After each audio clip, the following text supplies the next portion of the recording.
We'll be starting up shortly. Hopefully everyone received the handouts. You can go to the churchoflight.tv site. So, we've got 5 weeks of fun ahead of us here. So tonight, this is a class on compatibility, and I wanted us to look at compatibility between charts in a variety of circumstances. The major types of relationships we enter into, which can be, tonight's class will be on lovers. Next week will be on marriage, followed by the results of marriage. Oftentimes this can be children, and we want to know the dynamics of parent-children interactions. Then we are going to look at stellar dynamics of friendship, and lastly, professional relationships. Now this is an oddball collection of charts. We're going here at the end from Victorian England up to, again, 1960s, 70s French television. And here's a relationship that ended 14 years ago, which is sort of, as far as the tabloids are concerned, very old news. Here's a suggested reading list. The information in this class, of course, is primarily being drawn from the Brotherhood of Light lessons. That is where my greatest education has been. And there are some wonderful chapters, both in Course 10, Part 1, Delineating the Horoscope by C.C. Zane. Chapter 6, Friends, Enemies, and Associates. And Chapter 7 on Love, Marriage, and Partnership. If you are members of the Church of Light and you have these books in your library, you might want to go back and review the information over the next couple of weeks as you have your coffee or tea in the morning and just really become familiar with Zane's take on compatibility, and it might give you stuff to share in class as well. Another great book, of course, speaking of Lois Rawdon, she did begin her astrological studies in the Church of Light and then branched out into other things.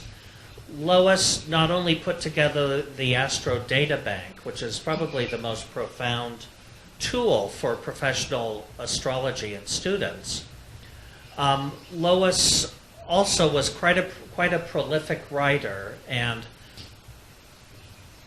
in my youth, I think I read this back in the 70s, but Rawdon's Mercury method of chart comparison is quite interesting because if you think about compatibility, a big part of it is, can you communicate? And how do you communicate? And a big thing in relationships that one will hear repeatedly is whether or not the other person feels heard by their companion, their partner, their child, their coworker, etc., etc. So Lois touches on these. We do not sell this book at the Church of Light. I do not even know if it's still in print.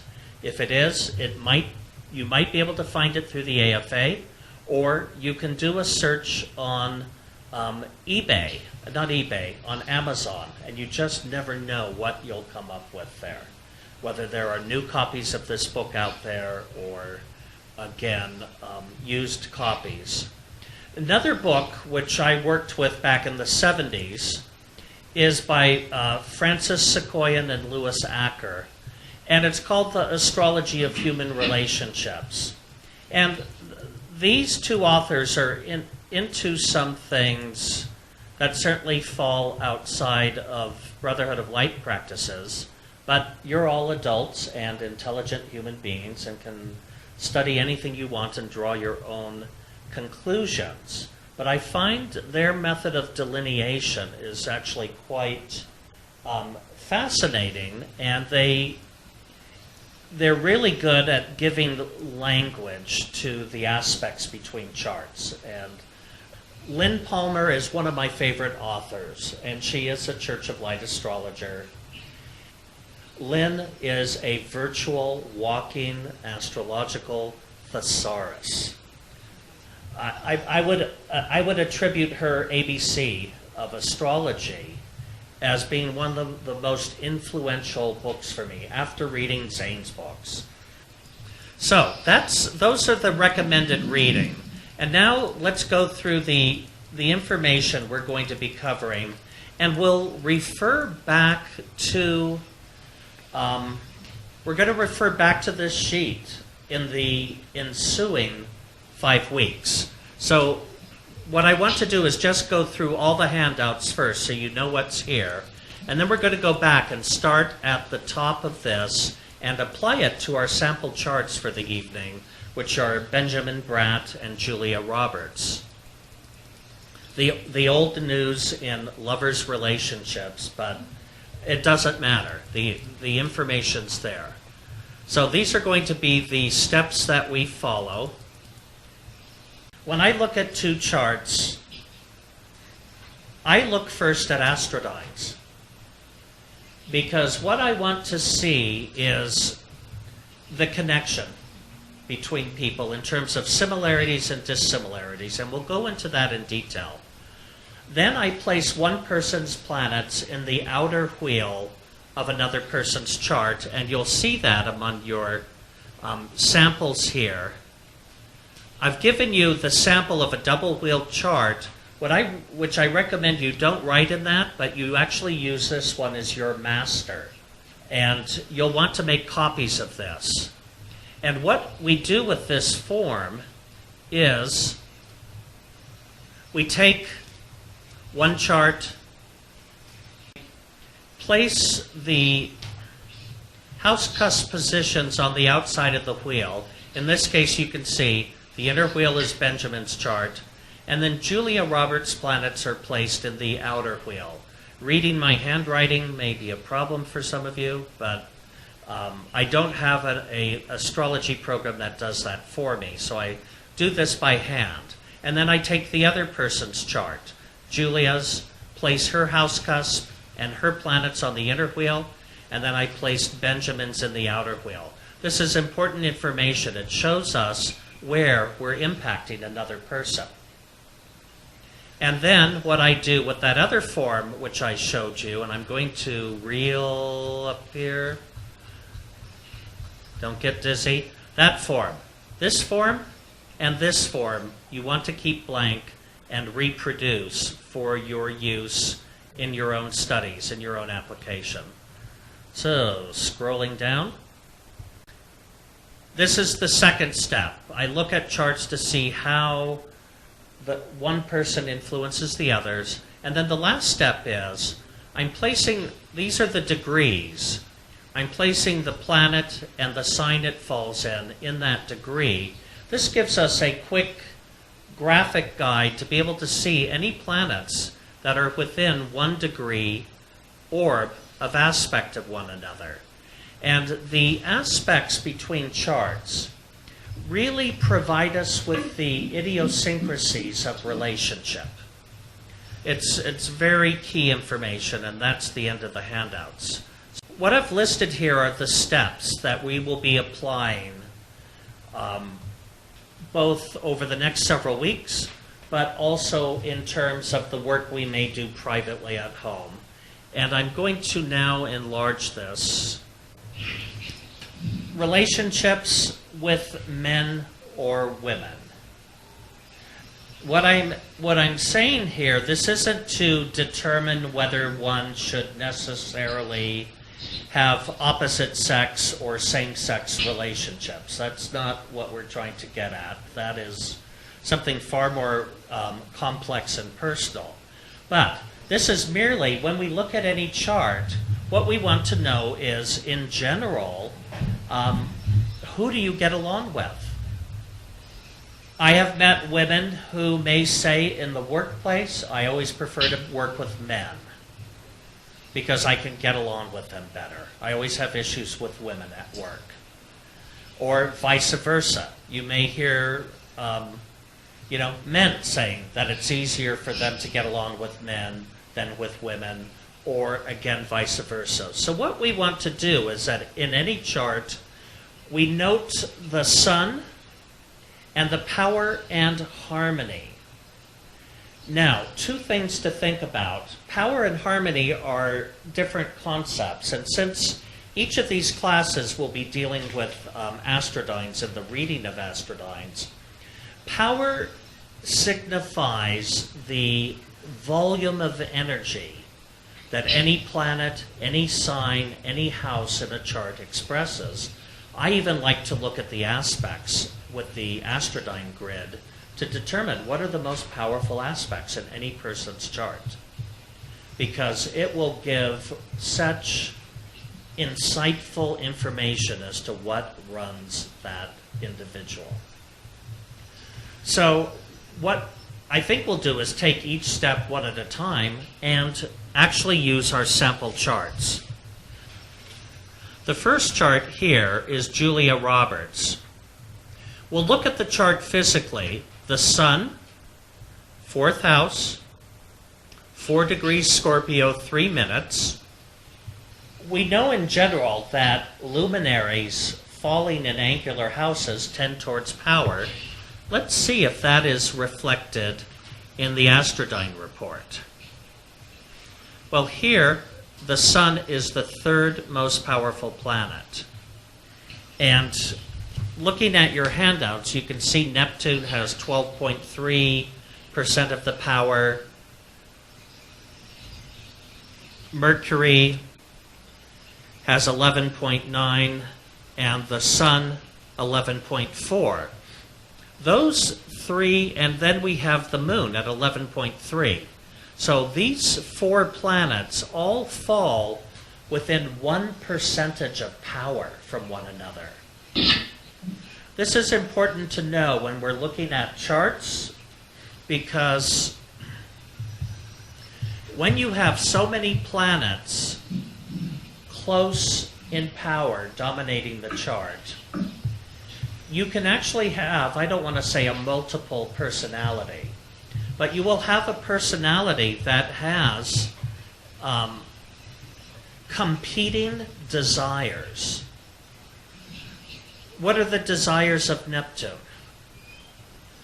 Right, we describe the urges of Neptune as being utopian. They're dreamy, they're imaginative, they're always wanting a better world somehow.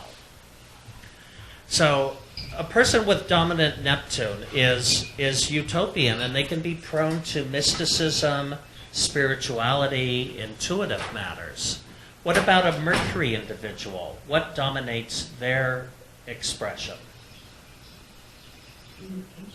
Communication. We call this the intellectual urges.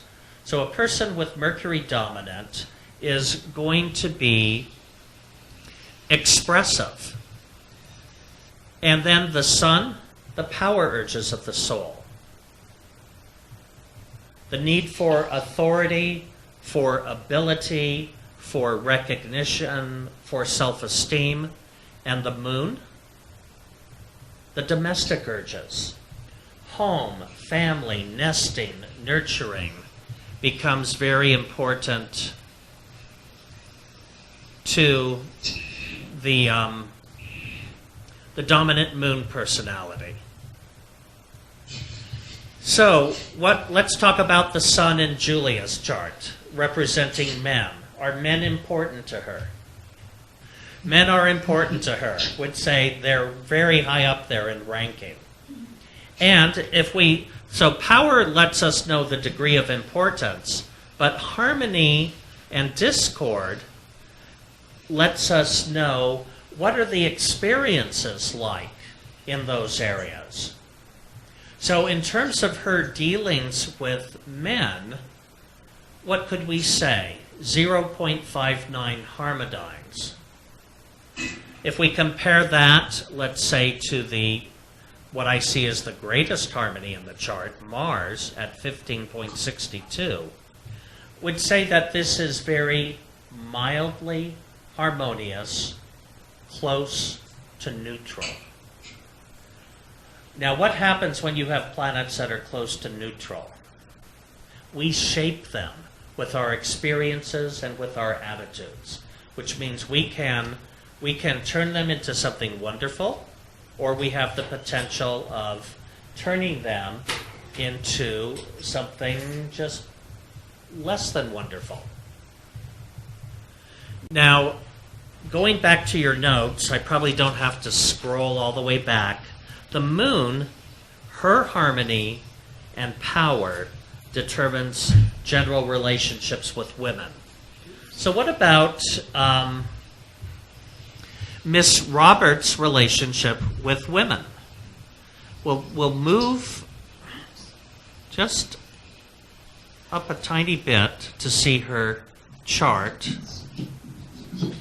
And the moon here is in Leo. It's in the second house, which pertains to values, to one's relationship with money, to one's personal possessions. Now, if we go down to the Astrological report, we can see the moon is powerful, almost equal to the sun. That's 0.1% difference. So women are probably equally as important to Julia as women are, but we might guess that there is a greater predisposition to having conflict with women than with men because of the harmony. If we look here, the greatest discord is Saturn. The second greatest discord is the moon, followed by the midheaven. That is a harmonious chart. She only has 3 discordant planets. So that gives us some key information. Let's go apply the same step to Benjamin's chart. Yes? When we look at a chart, the thing is, in a very harmonious chart, a minus 5.39, although that number looks small to me, in her chart, it could be a big issue. Because the thing is, pain is sort of relative. Where you have your pain, it is your pain. And we as human beings are actually, research has been done to show that we are biologically hardwired to recognize pain. And we give pain a precedence over pleasure. This is one reason why anyone, when they go to work with affirmations or trying to do a process of positive shifts in their life, you have to outweigh the painful thinking. The reason for this is from the moment of being one-celled organisms on through our evolutionary growth up to humans, the law has either been eat or be eaten. And so our pain receptors are such that we're always trying to avoid being eaten, and we remember the circumstances in which we might be eaten. But we are predated upon by other people, by other humans. Fortunately, few of them are Jeffrey Dahmers that might actually eat us, or Hannibal Lecters in the movies. But they do exist out there. But people do try and eat us in other ways. They both have the sun in the 4th house. Look, he's born at 10:45 p.m. and Julia at 12:16 a.m. So the sun is placed at the bottom of the chart. And his moon is placed at the bottom of the chart. It looks like they are definitely an orb, and we can go down and see there is a conjunction. It's a very weak conjunction. Why? It's 10 degrees apart.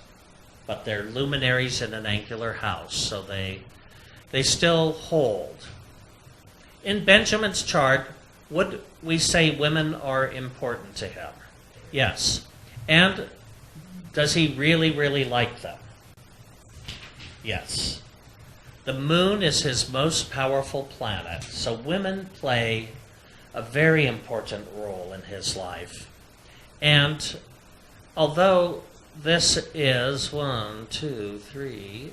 It's fourth in harmony. Nevertheless, that's a pretty huge harmony. 14.69 harmonides. But look at the total harmony in his chart. Yeah. So, we'd consider him one lucky fellow. The moon's in aspect to every planet, isn't it? Yes, you figured that out, Michael. Look at this. 1, 2, 3, 4 conjunctions. We have a square. We have a square, semi-square, semi-square.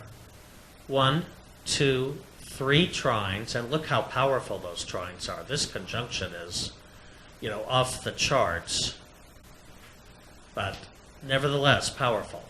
Now, what about his relationships with men? 7.0.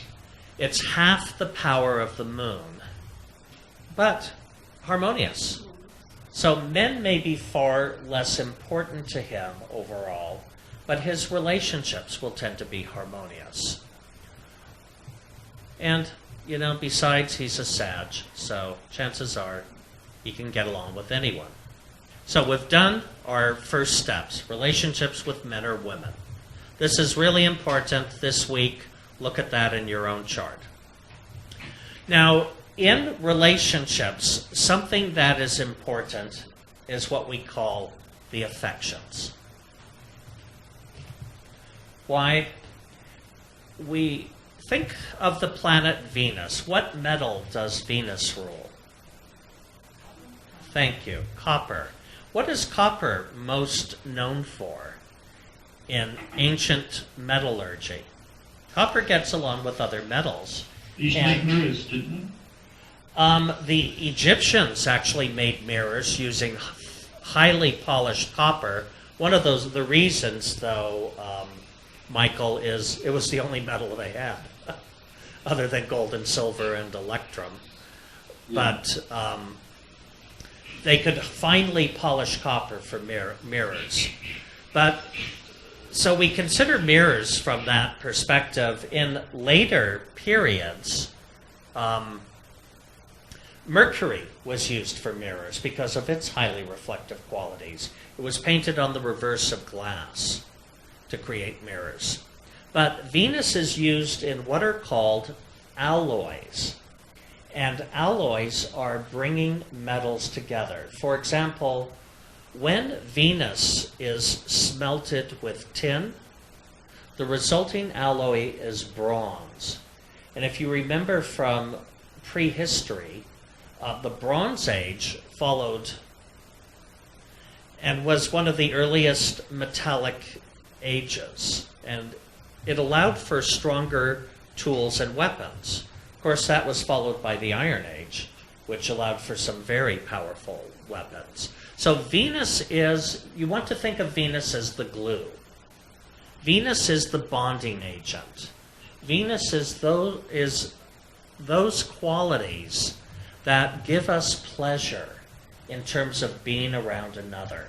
So we're always paying attention to Venus in compatibility, whether this is lovers, marriage, friendships, whether or not you like your children, and vice versa, and your ability to enjoy working with someone.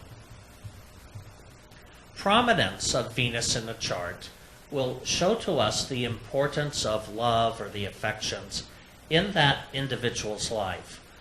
What else might it indicate to us about someone? Beauty, but also how loving are they? People with dominant Venus, we like to be around them because what do they want to do when we come in the door? They want to hug us. Now, the relative harmony or discord of Venus determines the level of satisfaction that is received through the affections. One can have a strong need for love, but there are so many complexes around love. And if Venus is discordant, one of the things you may find is somebody can be very needy, or they can be a bottomless pit, or they may feel it doesn't matter how much attention or affection they're getting, it ain't enough. So that's one thing we look for in terms of Venus, harmony, or discord. Now, the other thing we want to know in a chart is, where does Venus fall?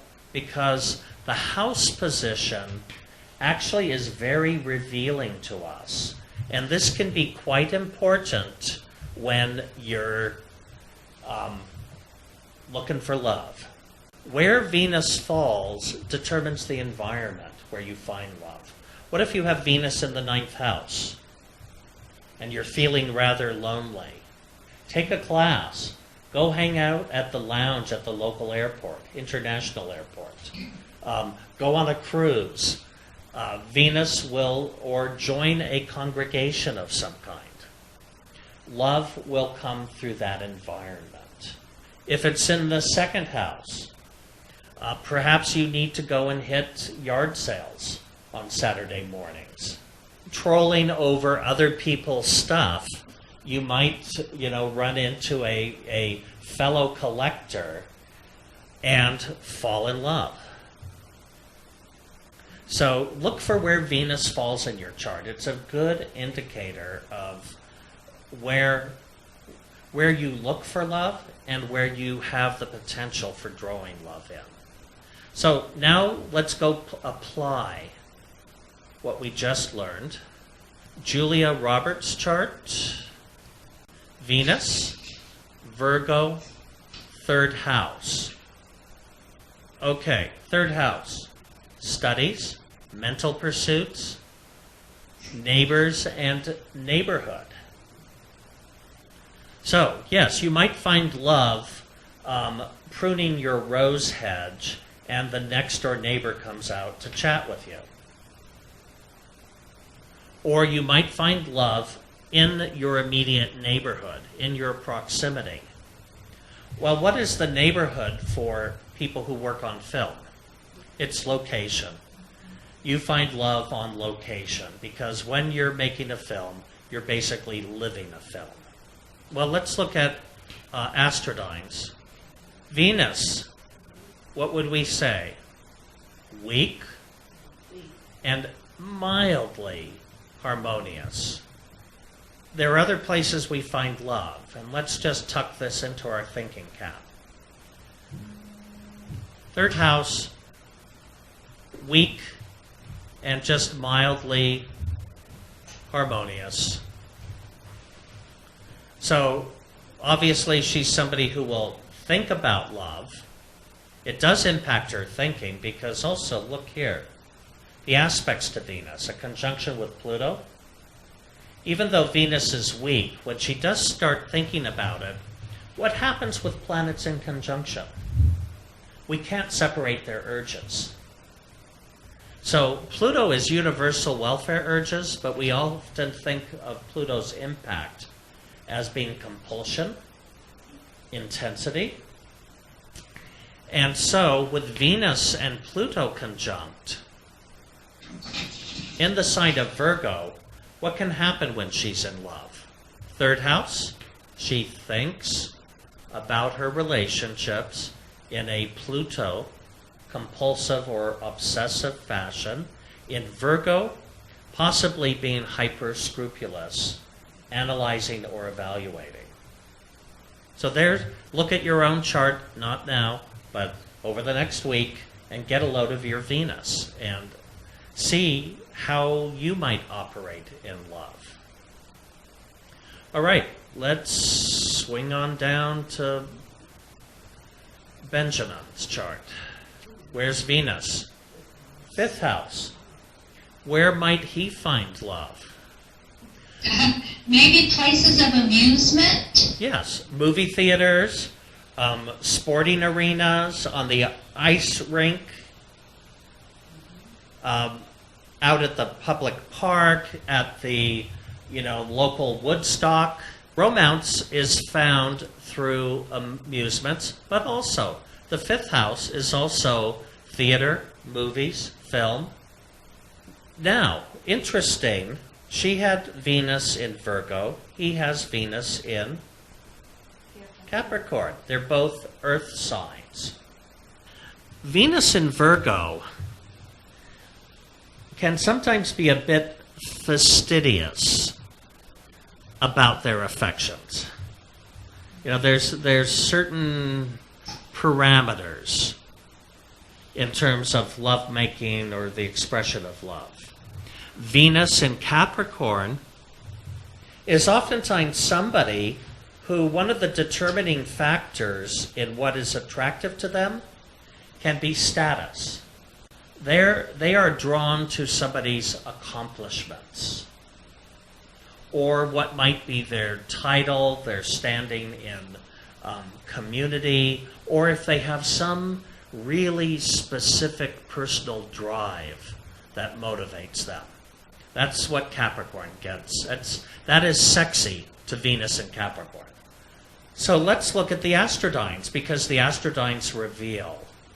Venus here, moderate in power. It's halfway down. It looks like the 7th or 8th most powerful planet.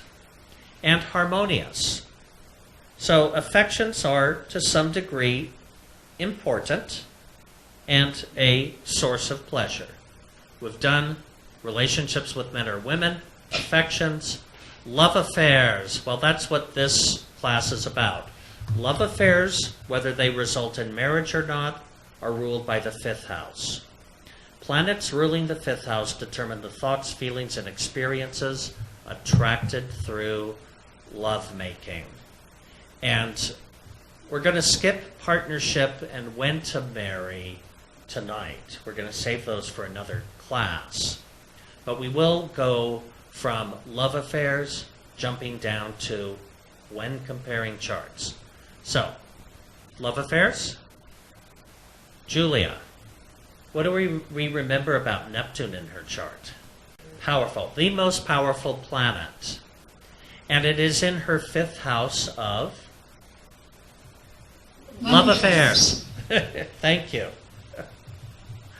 And what about, my rule of thumb, and I'm going to repeat it here, is wherever Neptune falls in our chart, what do we need? Transcendence, and we seek the ideal. Well, actually what we need is a reality check. Reality check. Yes. That's what we need. Because where Neptune falls in our chart, yes, the wonderful words you used, transcendence and seeking the ideal. What is the issue around seeking the ideal?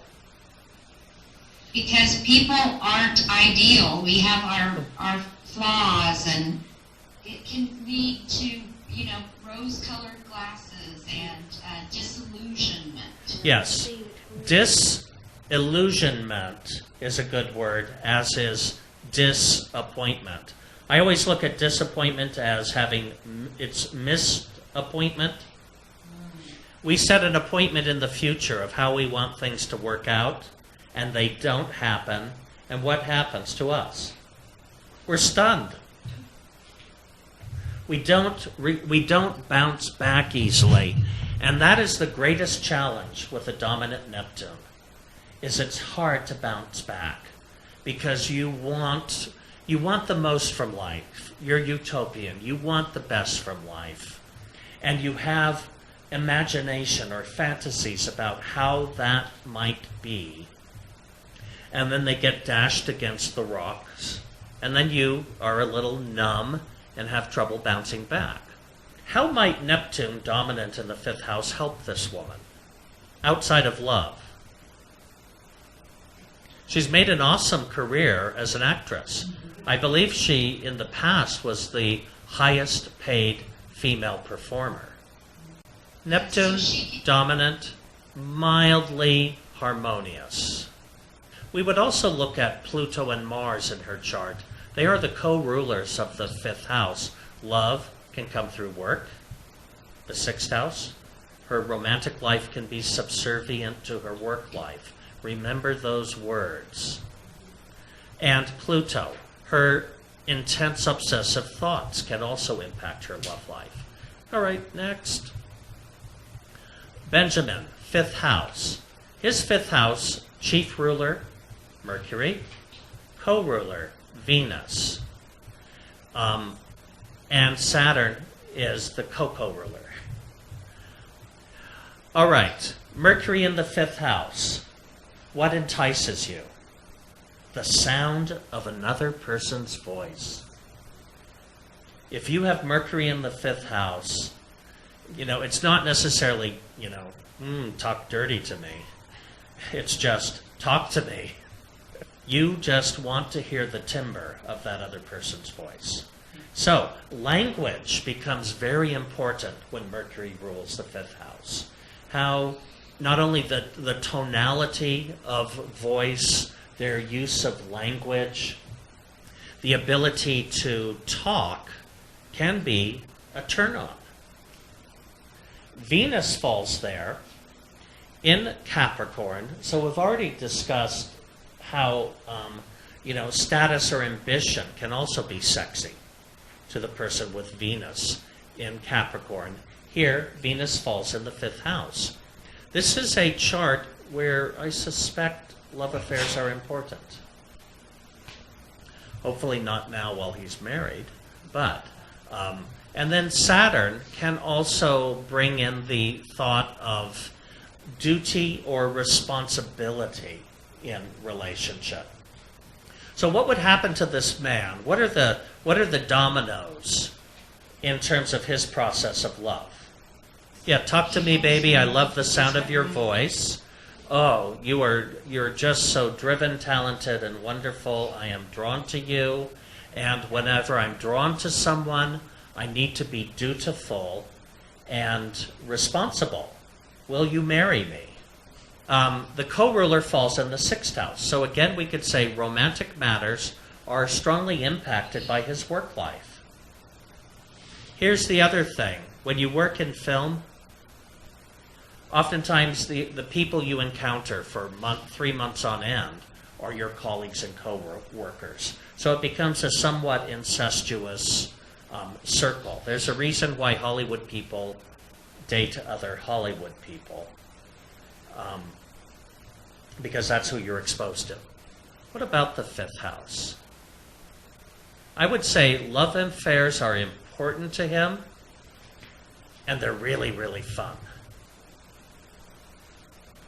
Look at that, 12.5% of his power, and 30 harmonides. We may not get through all of these steps tonight, but we will over the next 5 weeks.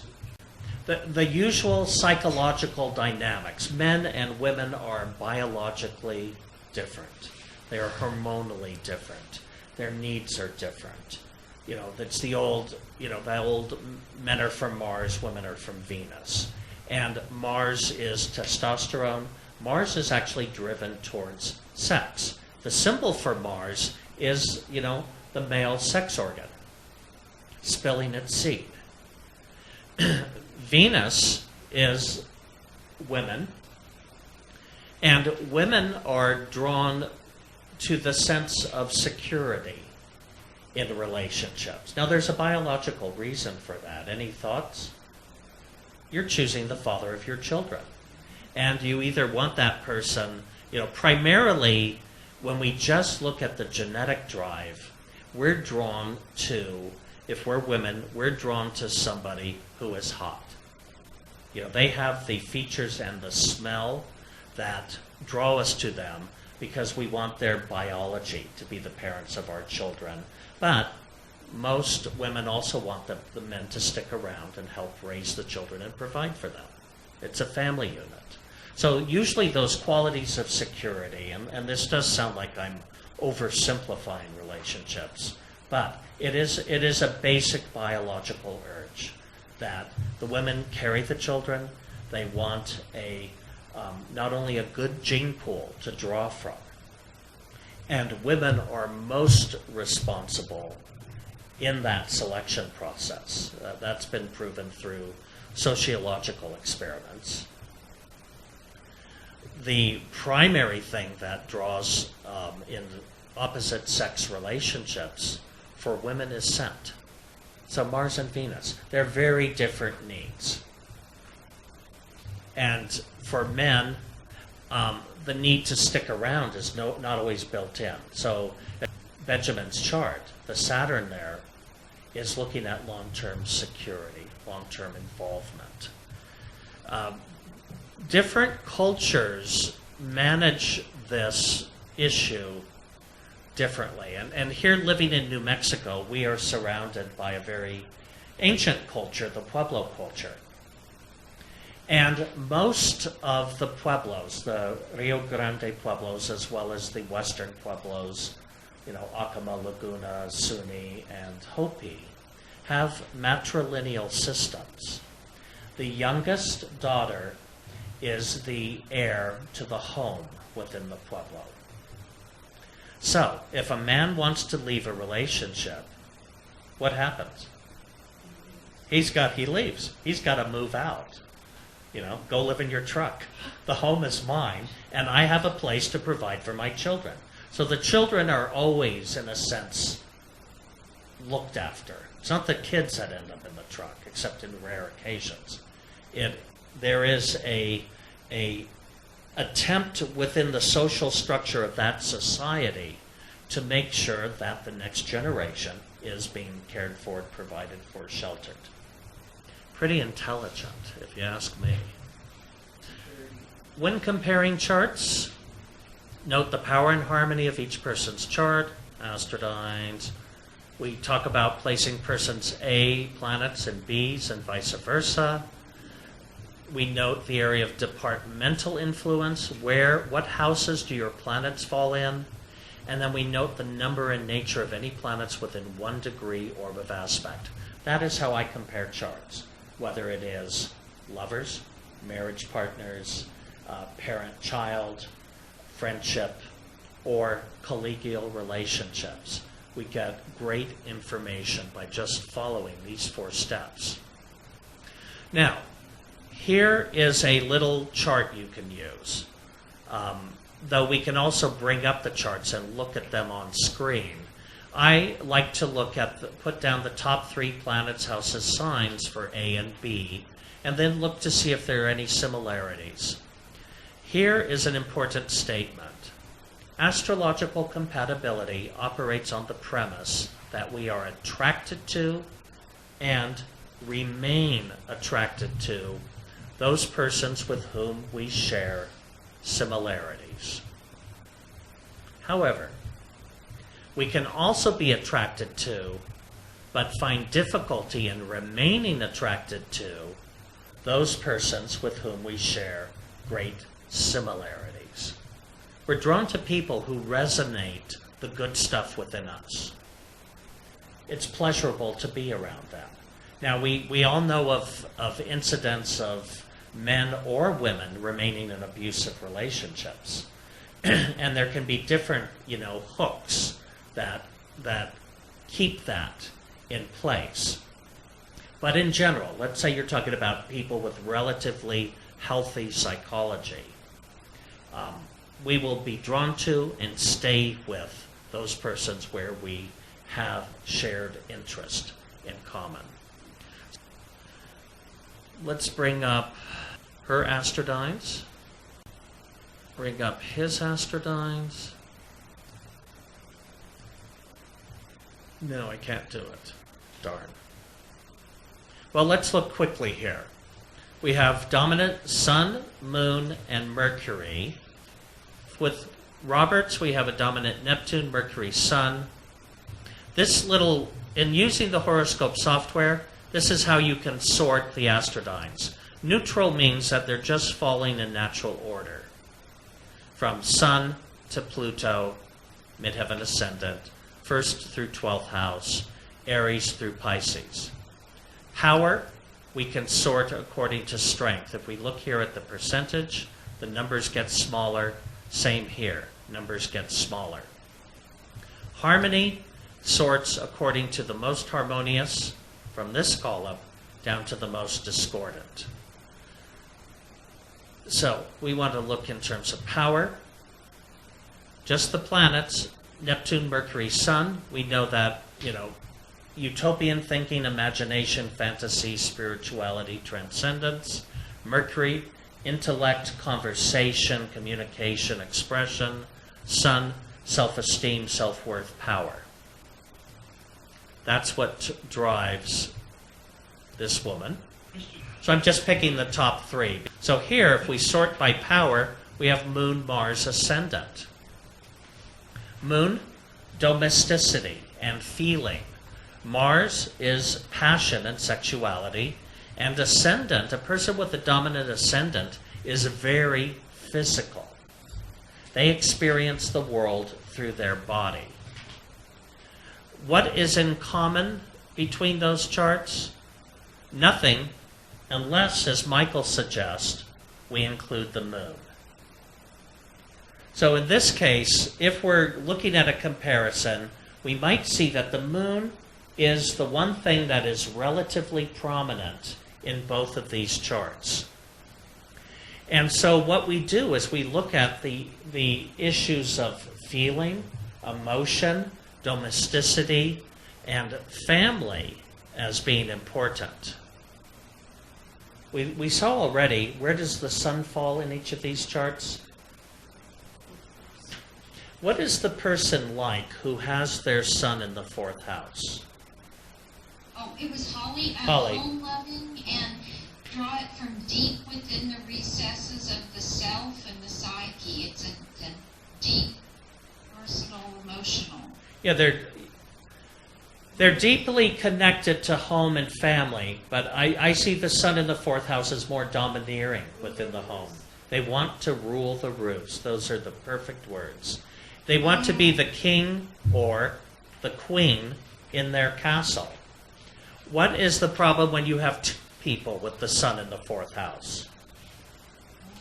Too many chiefs and not enough Indians. Exactly. No, you're not bringing that coffee table into our house. So the difficulty when you have two individuals with the sun in the fourth house actually comes in living together. Cohabitation can be an issue. But I don't know that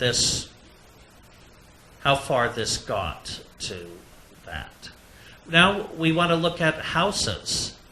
First house, health, body, appearance. Fourth house, home, family, living environment, property, real estate, location. Fifth house, love, romance, creativity. Julia? Fourth house, home, family, property, land, real estate. Third house, mental pursuits and studies. Second house, wealth, possessions, assets. What are we looking for here? We're looking to see what do they have in common.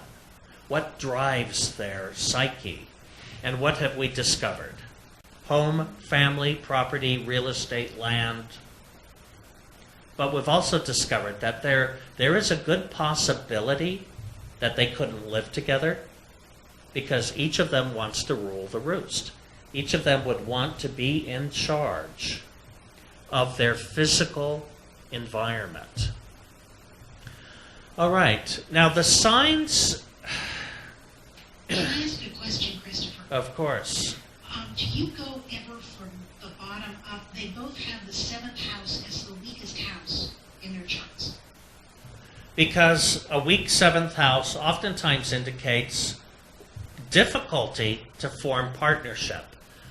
But in a phone conversation with someone earlier today, she inquired, what do you do when the seventh house is the weakest in the chart? Do you tell someone not to have relationships? Oh, you're fulfilling your destiny by being alone? No, because even if the seventh house is your weakest house, there is some inclination to mate within the chart that is ruled by things other than the seventh house. It can be Venus and Mars, which are the social planets, the sun and the moon, which are the exchange of energy that we have with others. So in this case, I think both of them efforted to have relationships, and I think they both married, later in life? So part of the astrologer's duty is to help others. If there is a weakness, you might even walk someone through, okay, this is a weak area of your life. What do you do to attract and to keep a mate? And you would look at the seventh house influence, which we don't have time for tonight, but we'll look at that more next week, since these two didn't marry. But if we look at the house positions, we know that they each may share an interest in terms of where are they going to live. And that could have become an issue in this love affair. Whose family do we get to be close to? Are you going to move to San Francisco, where I'm from? Or do I move to where you're living in Taos? The signs are very important. One of the ways in which the signs are important is right here. What I always like to say is that temperament impacts all facets of our life. Temperament impacts who we get along with, which we'll see over the next few weeks. Temperament impacts the type of career we are drawn to in life. These are two really big areas. And this takes us, again, in an earlier phone conversation, I was asked, how rudimentary is this going to be? Well, there is nothing more basic than looking at the 4 elements between charts. Let's talk about elements. Somebody, speak to me of fire. Impulsive. Tempestuous, energetic, fervent. Fire signs, in their positive quality, are adventurous, they're inspirational, they're enthusiastic, they are vital, they are spirited, they're spontaneous, they're zealous, outgoing. All right, what about on the negative qualities? That they can be arrogant, blunt, brutal, bossy, domineering, controlling, despotic, harsh, impatient, impulsive, intolerant, irreverent, even irritable at times. So, what do fire signs get along with? Or other fire signs? If we go down from here, opposite this in the chart, the fire signs, which you all know, Aries, Leo, Sagittarius, are compatible with Gemini, Libra, Aquarius. Why? In a chart, what aspects do these signs form to one another? Sextiles, trines, or oppositions. 3 aspects. Well, there's one thing we know about oppositions. They attract and they repel. But trines and sextiles are harmonious. So, air signs are intellectual. They are expressive, they're communicative, they're community-minded, they're curious, they are interesting people, they're questioning people. But we oftentimes certainly think of them as being capricious, changeable, gossipy, inconsistent, long-winded, nervous, rambling, restless, squirmy. There's some negative traits there. Okay, let's switch elements. The element of Earth expresses as practicality. So Taurus, Virgo, Capricorn, what is practicality? We call it common sense or practical sense, being down to earth, being level-headed, logical, methodical, sensible, steadfast, reasonable. But they can also be, if these are negative qualities, they can be aloof, complaining, disagreeable, grumpy, hard-hearted, immovable or inflexible or obstinate. We know that fire and air makes for a blast furnace. Earth and water makes adobe bricks. good structure. So the element of water, the nature of the water signs, which are Cancer, Scorpio, and Pisces, is to be emotional. They are feeling. Now, positively, they can be affectionate and calm and caring and compassionate and devoted, empathetic, friendly, loving. And negatively, they can be clingy. They can be depressed, moody, hypersensitive, submissive, or passive-aggressive. Cancer, Scorpio, Pisces is they are either in opposition to one another, Cancer to Capricorn, Scorpio to Taurus, Pisces to Virgo. Oppositions. Or they can be sextile to one another. And any sign within its own element forms trines. Let's apply those rules to some other charts. And let's look now at the process of placing one person's planets in the outer wheel of another, just so we move on to another step. Benjamin's chart in the center. Julia's chart on the outside. Well, what do we look for? Where are the predominance of planets? Because these show how you will affect another person. If you have a lot of planets affecting the person's first house, what is the connection? Let's get physical. I can't do an Olivia Newton-John impersonation, sorry.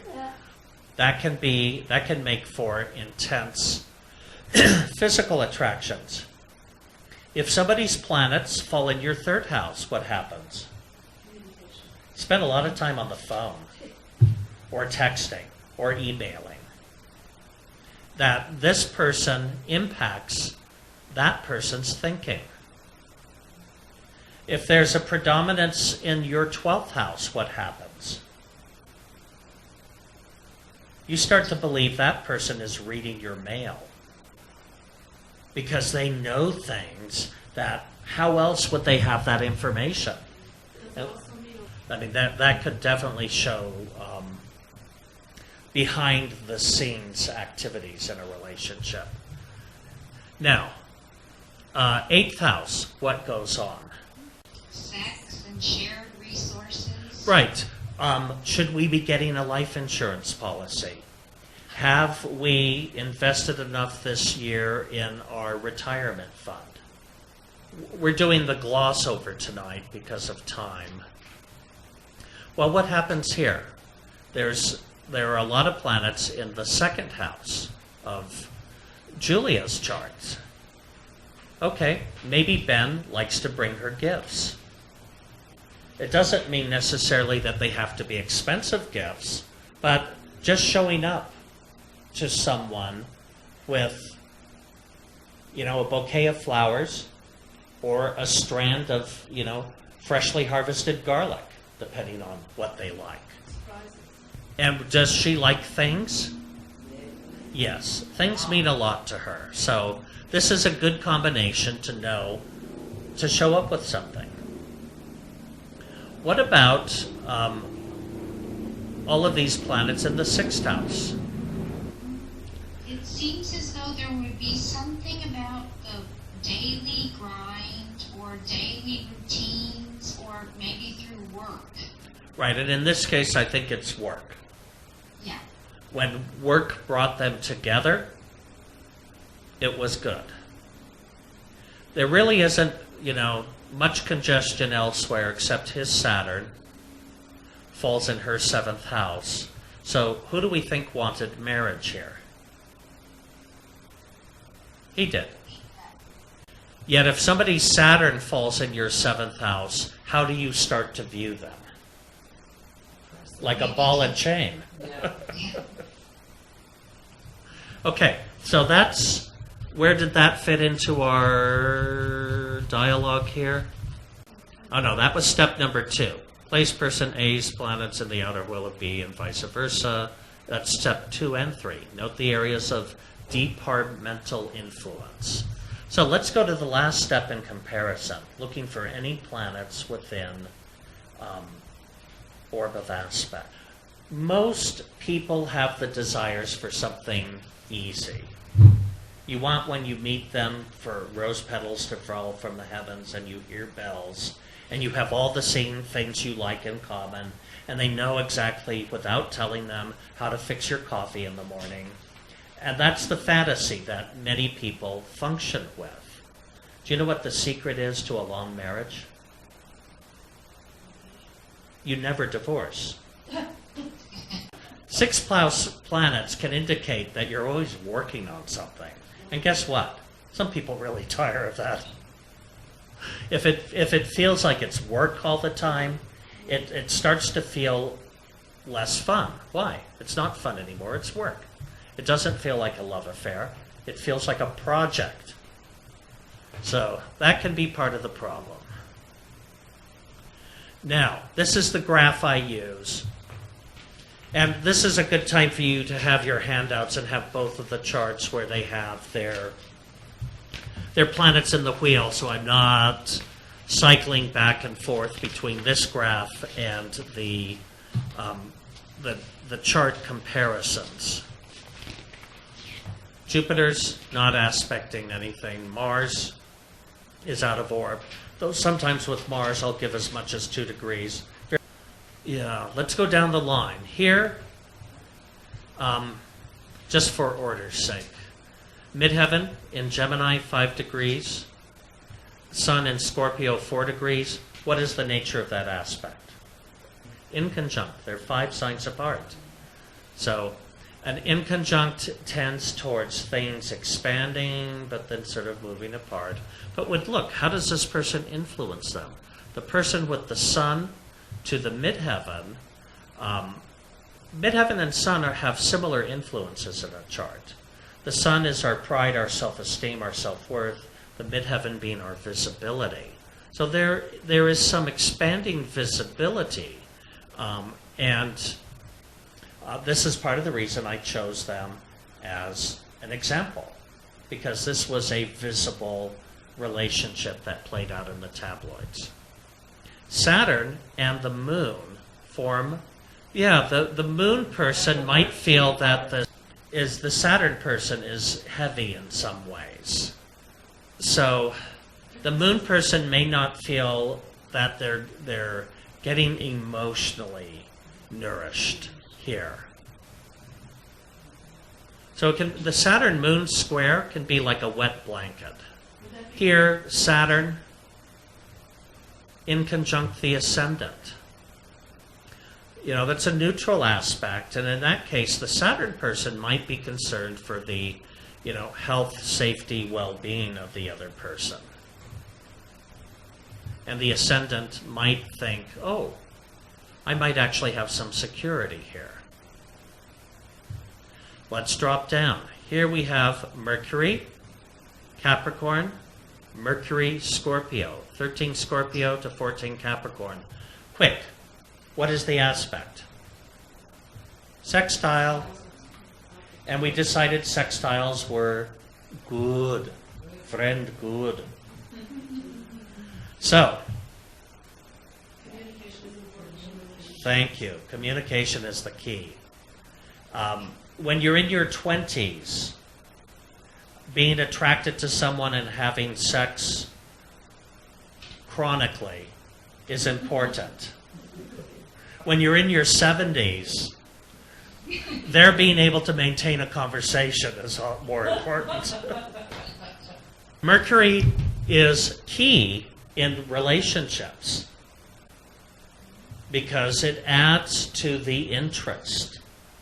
Do you like the sound of the other person's voice, or is it grating on your nerves?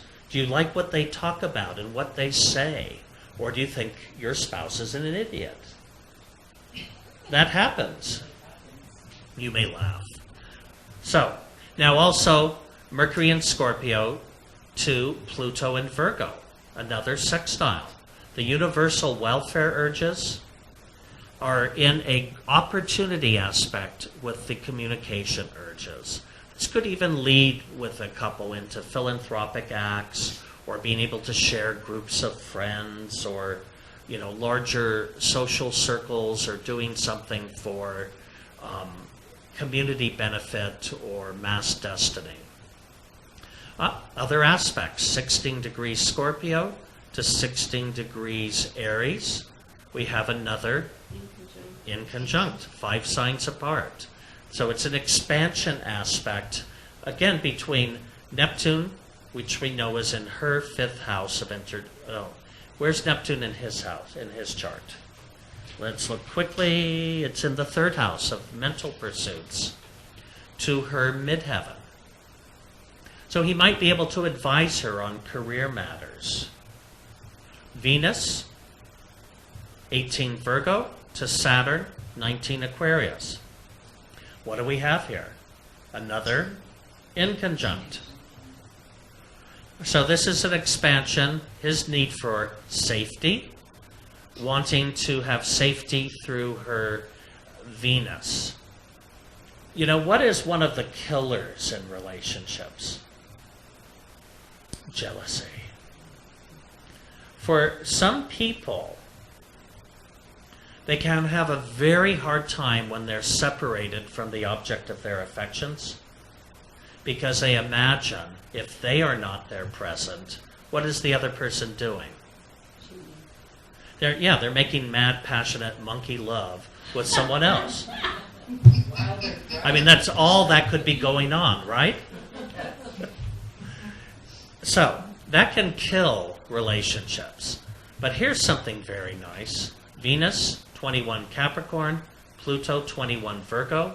What have we got? A trine. One could actually see, look at how this could work. We could really connect and love and share all of these friends and do things in the world. Sun, 24 Sag. Neptune, 23 Scorpio.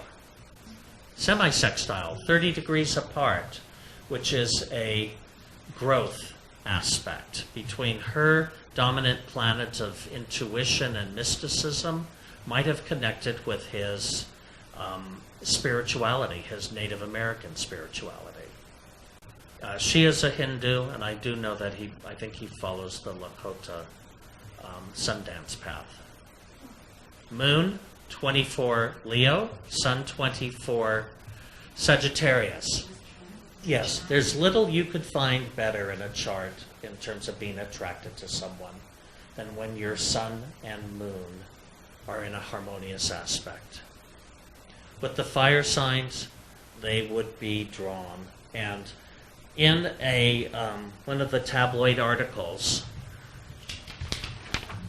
Julia described meeting Benjamin Bratt like being hit over the head with a baseball bat.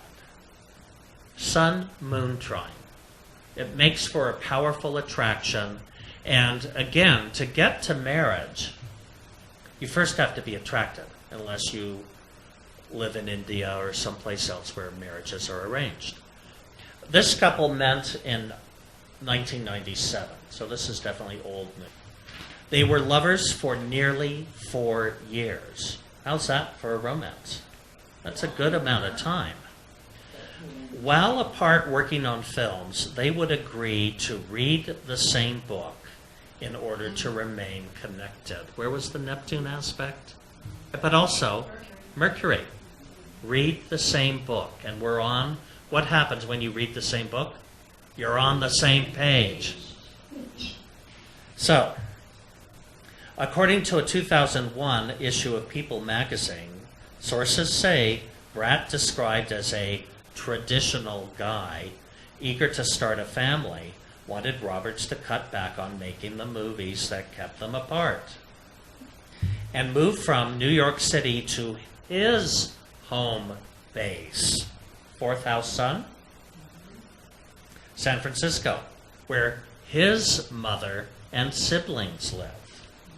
With each movie she made, he got more angry. Which of his planets fell in her 6th house? Is anyone? Mars. Mars. Yeah, Mars. Yeah. Her work made him mad. Are you seeing how this works, guys? He didn't want her to give up her career. But the reason they fought was that he wanted her to be there with him. Fourth house dominant. In the end, Brat was the one who broke it off. There is a deep love there, says the source, but it was like trying to fit a square peg in a round hole. He realized she was a bit of a gypsy. They separated. They both ended up marrying different people and actually staying married from whatever the most recent records show. I just wanted to give you an overview as to how this works and how truly what we have to think of as relationships. I like to say some relationships are like alloys, much like copper and tin. When they're brought together, the resulting metal is stronger than either metal is individually. Copper is very malleable, tin is very brittle, but you bring them together and you have this strong material. Or some relationships are like nitrogen and glycerin. You bring those two elements together and you have an explosion. So this is the way we will be looking at the next few weeks as how people get along or don't get along. Right. I do believe we're all in university learning about relationships. So it's actually better to be in them rather than out of them, because otherwise you're not graduating. And sometimes people have to go through certain experiences. Now, generally, we don't want to be getting a restraining order on someone, but occasionally that happens. And quite often, you could see it ahead of time if you're paying attention. All right, good night, everyone. It's great having you here.